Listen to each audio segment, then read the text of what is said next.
Alright, I'm going to make a little practice video and show you how I would run a comp. So let's do a search here. We're going to look for a single family residential, and for status I don't want anything that's active option or right of first refusal, so I'm going to remove those. I want to make sure that we're only looking at single families, no manufactured homes, modular homes, townhomes, garden patio homes. My client's search price is up to $250,000, but I know they don't want a old home that's worn down, so I'm going to put $180 as the base price. They want something at least year 2000 and newer, and looking for a 3.2. So that's a lot of just basic stuff. We could add all kinds of other things in here, like square footage. If you go to add remove fields, square footage, there, and that usually goes up towards the top somewhere. I want to do a minimum of 1500 because that's an ideal amount of space for a 3-bed 2-bath home. So let's see what results we have. I'm going to hide the filters here to give me more space to work with my map and my list. I like to make my list a gallery so I can see what the home looks like. And we don't need to know about anything outside of San Antonio. And let's say we're looking on the west side of San Antonio for our clients, which would be right over here. So let's check this out over here. This is a popular new area of homes. This is a nice home, 755 Caravel Street. This is actually a good investment opportunity. Not a low-priced home, but a really good rental area, and the price is it's about right. So let's click into this home and let's check it out. Now I'm not going to go through all the photos and all the information on the listing or anything like that. I'm just going to work on the comp. So let's say I'm actually really interested in this home. After looking at all the information, I'm going to go to info up here in the top right corner. I'll do that again. Info. And I go to tax and CRS here.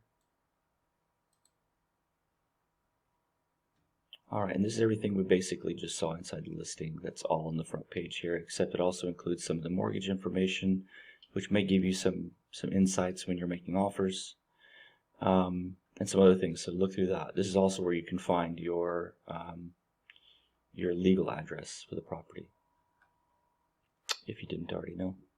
Alright, so I go to the second tab, comparables. Scroll down. I always close this first window here.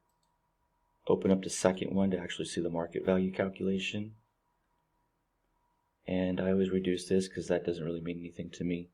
I try to make this as exact as possible. So I'll go to exact match on bedrooms, exact match on bathrooms. As low as I can go in acreage, which is plus or minus 5%.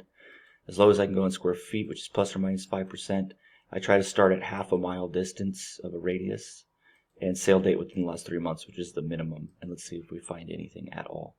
That's typical. You usually find one, none, or maybe two if you're lucky. And then from here at the base, we can just work our way up. I never change bedrooms or bathrooms because I want exact match bedroom bathrooms. I'll upgrade. I will increase acreage and square footage by 5%. See what we get. Nothing there. So then I'll increase to 15%. I still try to keep the radius small, and I try to keep the sale date to as recent as possible.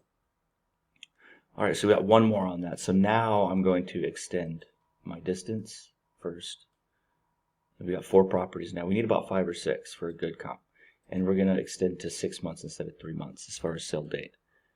Perfect. That gives us plenty. That gives us 8. That's a little too much for my liking. So I'm going to drop this back down to 10% for acreage and square footage. We're at 7. So now I'm going to drop this back down to half a mile. And that only gives me 2. So that tells me that within this subdivision, not a lot of homes are being sold, but maybe in the subdivision right next door, there are more homes being sold. So I'm just going to keep it at 0.75 at 6 months. I'm going to go ahead and take that 7 properties that it's giving me for my comps. And let's take a look at what it's saying. So what it's telling us here is that based off of the average tax appraisal of the comparable properties, that the average sale price of the comparables is $253,000. So our average comp is $253,000. this property is listed at $250,000. Okay, so it's fairly appropriately priced with market comp value.